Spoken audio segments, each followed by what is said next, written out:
여러분, 이런 이 경을 배우는 게 좋습니까? 네, 저도 좋습니다. 제가 처음에 이래 스님 될 때는 뭐 이런저런 공부를 많이 합니다. 하다가 제가 34살인가 3살인가 이때 제가 강주를 했어요.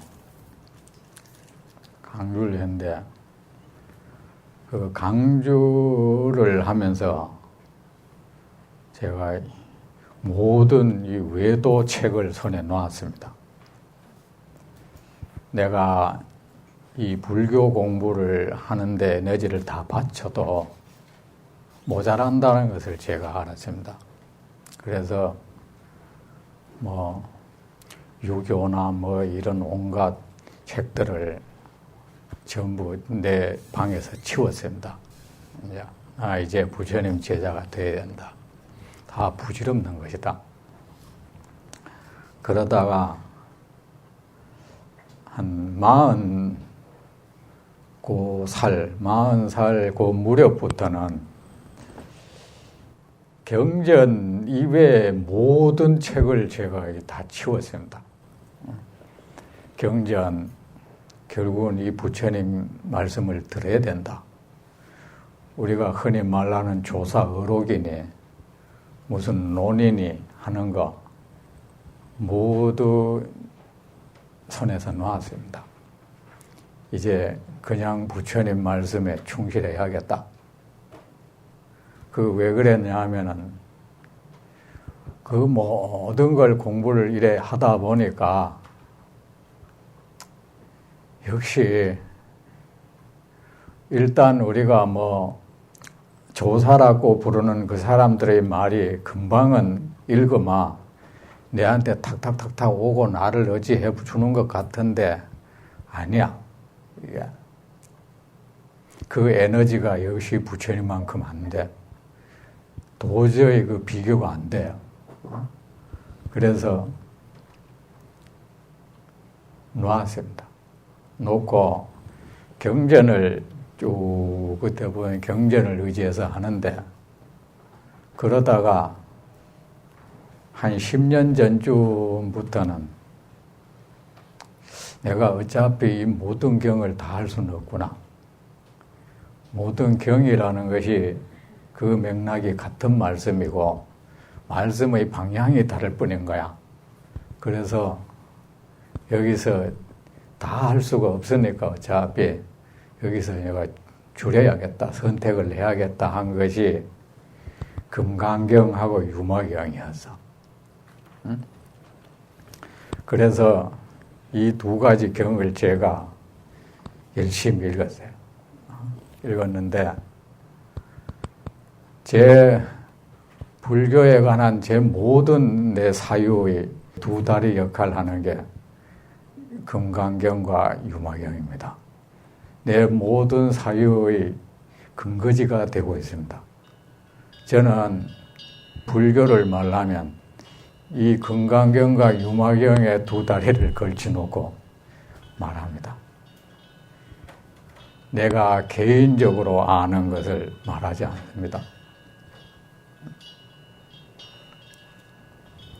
그러니 제 말씀을 잘 들으십시오. 아셨죠?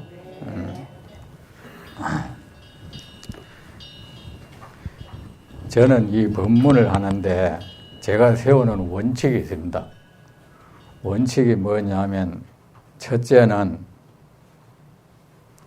부처님 말씀 이외에는 안 하겠다는 것이고 그래서 저는 외도의 말은 물론이고 불교 이 집안 안에 부처님 말씀 아는 것은 인용도 안 합니다. 그 불경스럽다는 생각을 제가 해서 그럽니다. 우리가 흔히 말하는 그 조사의 말적 인용 안 하고 있잖아. 부처님 앞에서, 세존 앞에서 그것은 불경스러운 행동이다 싶어서 제가 안 합니다. 정 인용하고 싶으면 다른 경에 있는 말을 인용했으면 했지 부처님 말씀 이외의 것은 저는 안 합니다. 그게 제가 첫째 세운 원칙이고, 두 번째는 제 개인적인 무슨 공부 이야기는 안 해야 되겠다는 겁니다. 개인적인 생각, 내 개인의 삶은 이 법상에서 말하면 안 된다. 세 번째가 세상 얘기를 안 하는 겁니다. 세상을 비판하지 않습니다. 그 왜 그러냐? 이 세상은 시비의 세계잖아. 세상에 대한 비판은 나 아니라도 TV만 틀만은 그것이고 신문만 펼치면 그것이니까 여기 와서까지 이 말을 들려주는 것은 그것은 예의가 아니다. 그리고 비판을 한다는 것은 그 무엇에 대해서 못마땅한 마음을 심어준다는 거 아니겠습니까? 부처님 앞에서 그 누군가를 향해서 그 어느 쪽을 향해서 정무심을 품게 하는 것, 이것은 해서는 안 될 짓이라고 생각하기 때문입니다. 그래서 제가 이 세 가지 원칙을 꼭 지키려고 합니다. 합시다. 수벌이 어떻게 생각하는가 열에게 신체의 눈이 있는가 그러합니다. 세존이시 부처님께 신체의 눈이 있으십니다.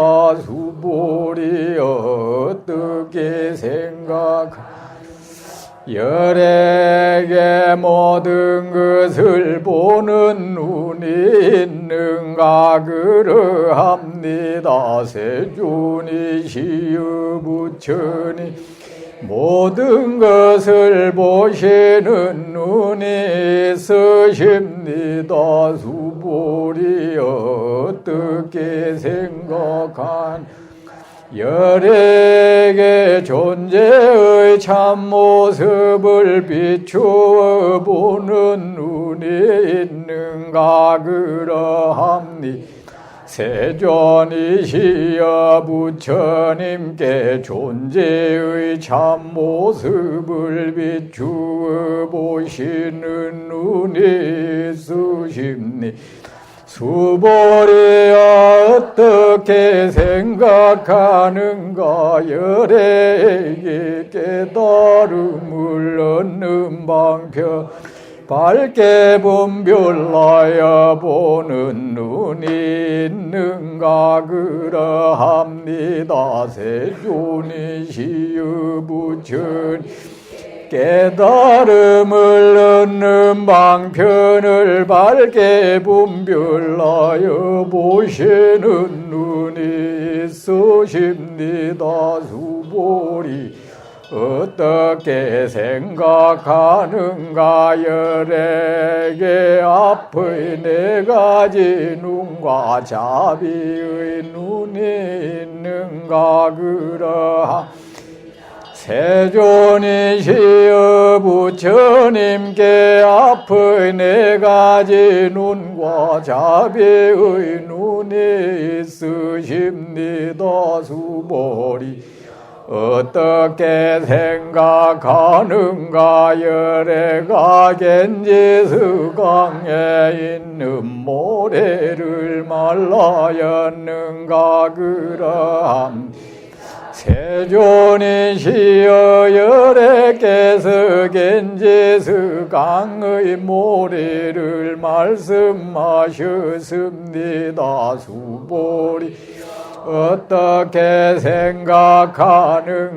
겐지스 강에 있는 모래 숫자만큼 겐지스 강이 있다고 하자 부처의 세계가 그 모든 겐지스 강 모래 숫자와 같다면 얼마나 많겠는가. 매우 많습니다. 세존이시 부처님께서 수보리에게 이르셨습니다. 이와 같이 부처의 세계에 있는 중생의 마음을 열애가 다 안다. 까닭이 무엇인가요? 말란 마음은 참으로 존재하는 것으로서의 마음이 아니다. 가명으로 마음이라고 말하였다. 까닭이 무엇인가. 수보리여 과거의 마음도 잡을 수 없고 현재의 마음도 잡을 수 없으며 미래의 마음도 잡을 수 없다. 수보리여 어떻게 생각하는가? 열에게 신처의 눈이 있는가? 여러분은 어떻게 생각하십니까? 부처님께 신처의 눈이 있습니까? 왜 또 대답을 안 합니까? 제가 이렇게 여러분에게 묻는 것은 같이 교류하고자 하는 것입니다. 답을 묻는 것이 아닙니다. 내 대답이 틀릴까? 그거 생각하지 마십시오. 대답은 저도 몰라요. 답은. 여러분, 제가 이 금강경을 이렇게 가지고 설법한다고, 제가 금강경을 안다고, 저 대전 선생님은 금강경을 안다고 여기지 마십시오. 저 금강경은 모릅니다. 저는 부처가 무엇인지, 부처님의 경계가 어떤지 모릅니다. 내가 이미 어리석음 속에 사는 내가 어떻게 이 어리석음을 벗어난 세계를 알겠습니까? 내가 어찌 부처님을 가늠하겠습니까? 내가 가늠할 수 있는 정도의 부처님이라면 내가 한평생을 이렇게 따르겠습니까? 그는 이미 내 눈안에 있는 사람인데 내 손안에 있는 사람을 내가 왜 따르고 내 손안에 있는 사람한테 왜 내가 귀의를 하겠습니까?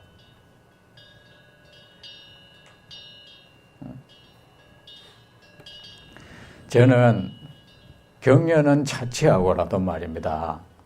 저 길가에 굴러다니는 돌덩이, 그 길가에 사람에게 늘 밟히고 다시 일어서는 풀잎 하나, 그 하나의 존재에 대해서도 저는 아는 게 없습니다.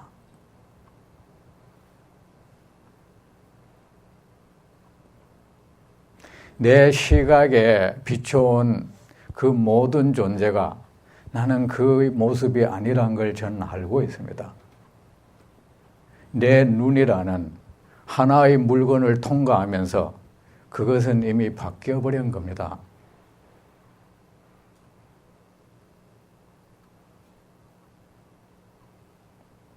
여러분 어떻게 생각합니까? 열애에게 부처님께 신처의 눈이 있습니까? 그럼 대답하십시오. 뒤에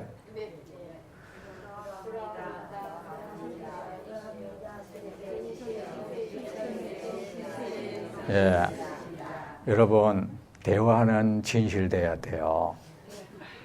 자기 대화가 진실되기 위해서는 내가 어떻게 말을 해야 정답이 될 수 있을까? 이거 생각해버리면 진실된 대화가 안 돼.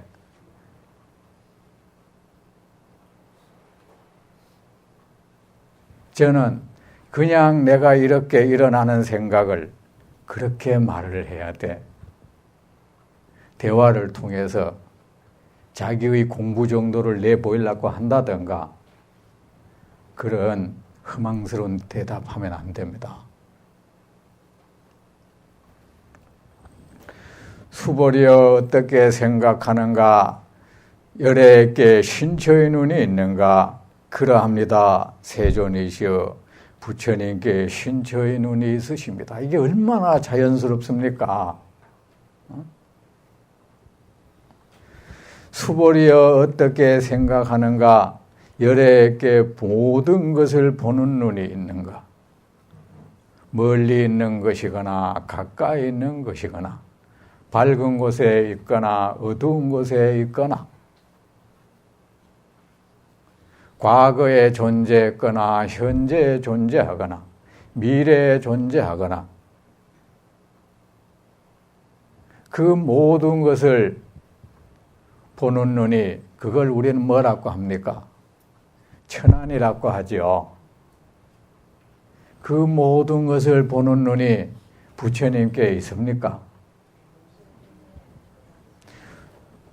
그러합니다. 세존이시여 부처님께 모든 것을 보시는 눈이 있으십니다. 그런데 자기가 어떻게 부처님한테 그런 눈이 있는 거 알아? 부처님이 내가 그런 눈이 있다고 하니까 믿는 겁니다. 그죠? 수보리여 어떻게 생각하는가? 열애께 존재의 참모습을 비추어 보는 눈이 있는가?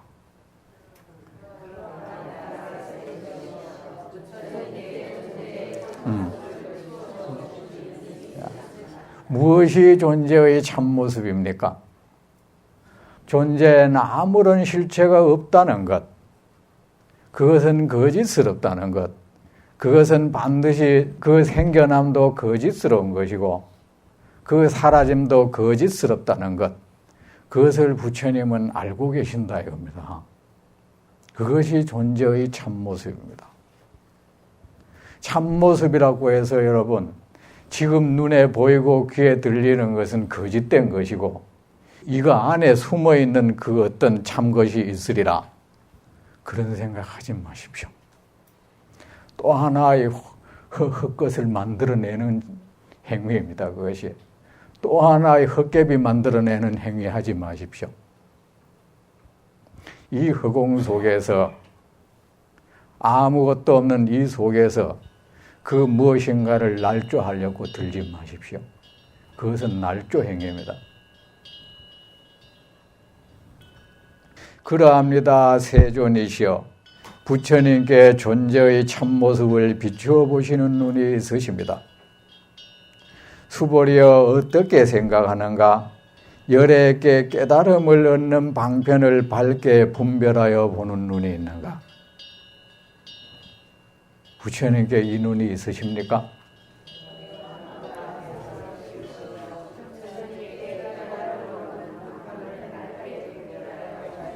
예, 이거를 믿죠. 부처님께는 중생을 바라보면 중생에게 지금 어떤 문제가 있고 그 중생이 지금 고통을 겪고 있다면 그 중생에게 어떤 과정을 통해서 어떤 원인으로 인해서 어떤 종류의 고통을 겪고 있다. 그 모든 거 알고 있고 이에게는 어떻게 하면은 이 중생을 이 고통에서 벗어나게 할 수 있다. 그 방법을 알고 계십니다. 여러분은 이 길을 스님 이 공부 어떻게 하면 됩니까? 묻지 마세요. 부처님께 여쭈세요. 그거 아시는 분 부처님밖에 없어. 저 몰라. 저는 여러분을 비추어 보는 눈 없습니다. 여러분의 과거를 비추어 보는 눈 저에게는 없습니다. 여러분이 어떤 과정을 통해서 현재 이렇게 내게 왔는지 저는 모릅니다. 여러분이 앓고 있는 그 병이 원인이 어디에 있는지, 어떻게 해서 병이 시작되었고 그 병이 어떻게 커져 왔는지 모릅니다. 그거 아는 분 부처님밖에 안 계세요. 따라서 어떤 사람이라도 경전을 그거 볼 필요 없다든가 경전 안 봐도 된다는 말이 있으면 그 사람 떠나세요. 그 사람은 여러분을 잘못된 길로 인도합니다. 반드시 그렇게 됩니다. 설사 그가 하는 말이 여러분에게 감동을 주고 여러분이 공감할 수 있는 말을 한다 해도 떠나세요. 부처님의 말씀은 우리에게 공감을 주지 못합니다, 사실은. 우리 생각에 부합해 주지 않아요. 그게 어떻게 공감됩니까?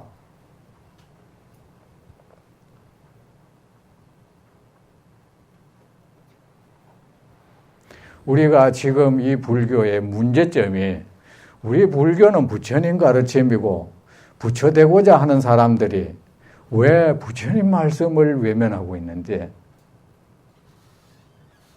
그래가 어떤 사람은 자기가 공부 수준이 높아가 경 안 봐도 된대. 여러분, 그 병을 어떻게 치료하면 되죠? 미륵보살은 말입니다.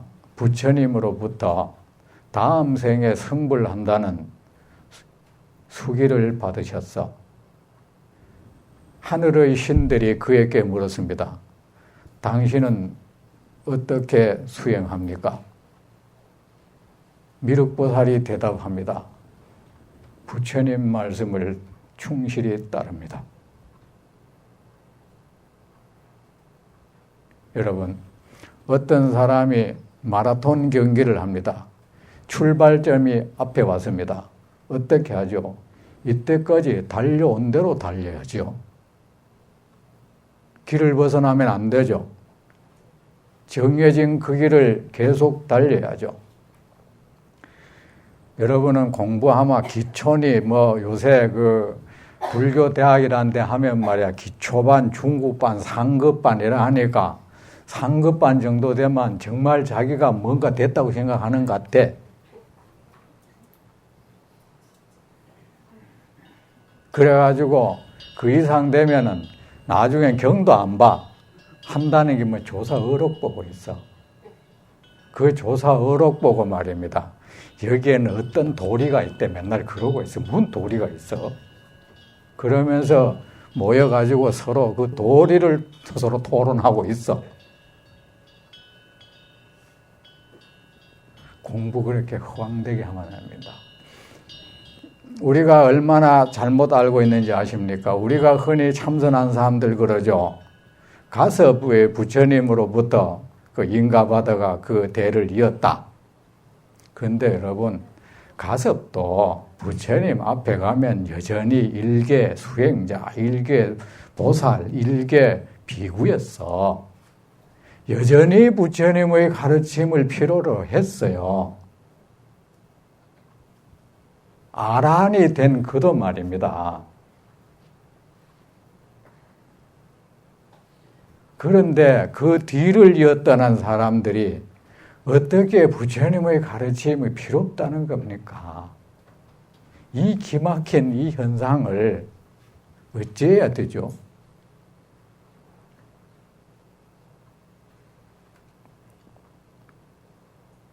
여러분, 공부라는 것은 깜깜한 밤중에 나침반 이거 하나 들고 앞을 향해 나가는 것과 똑같아요. 여러분, 나침반 들고 깜깜한 데 가면은요, 내 한 걸음만 더 뛰면은 내가 도달할 그곳이라 해도 거기에서 나침반을 잃어버리면 거기에서 딴 곳으로 가요. 이 공부라는 것이 얼마나 위험스러운 건지 아십니까? 얼마나 신중해야 되고, 부처님은 외도와 같이 토론도 하지 말라고 그랬어. 왜 그런지 아십니까? 우리는 옳은 것과 바른 것을 분별하는 눈이 없어. 외도도 외도대로 충분히 설득력을 지니고 있어. 그거 들으면 그것도 다 옳아. 여러분, 그런 눈이 있다고 생각하세요? 저는 없다는 걸 저는 스스로 알고 있습니다. 부처님 당시에 있었던 그 모든 외도 가운데 어떤 것은 제가 공부해 이것이 뭐가 다르다는 건데 이 생각이 수없이 들었습니다. 저는. 그래도 부처님은 외도고 그거를 공부하지 말라고 했습니다. 그 공부를 하면 필경의 열반을 정득할 수 없고 지혜를 얻을 수 없고 필경의 안락을 얻을 수 없다. 저는 부처님의 말씀을 믿고 전부 손에 놨어. 그런데 우리가 지금도 걸핏하면 그런 거하고 불교하고 똑같아. 벌써 그거를 분별하는 눈이 나는 없습니다. 고백하는 걸로 받아들이세요.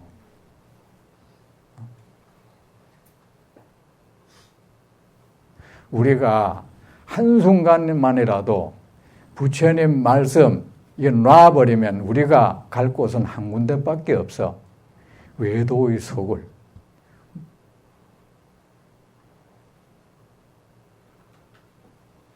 그것밖에 없어요.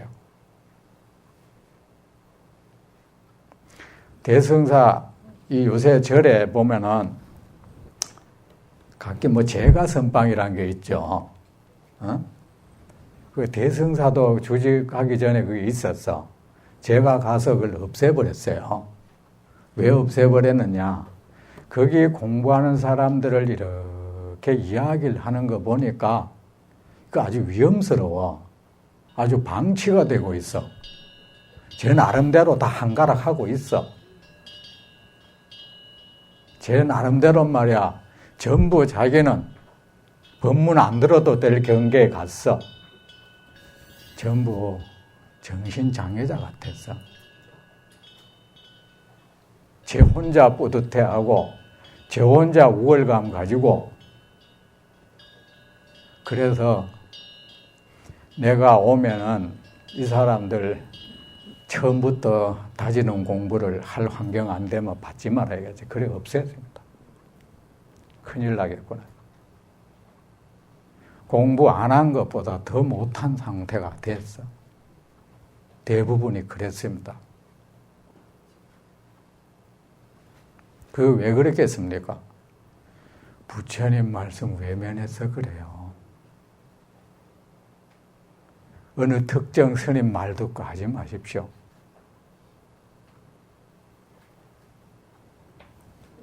가장 확실하고 안전한 길을 갈 수 있는 것이 부처님 가르침 받는 것입니다. 아무도 이 부처님의 가르침을 대신할 수 없습니다. 그 누구도 말입니다. 명심하십시오. 나는 분명히 말합니다. 그 누구도 이 역사 속에서 그 위명을 떨치고 있는 그 누구라도 부처님 가르침 대신할 수 없습니다. 그 누구도 부처님 경계에 우리를 안내해 줄 수가 없습니다. 아무도 없습니다. 단언합니다. 한 사람도 없습니다.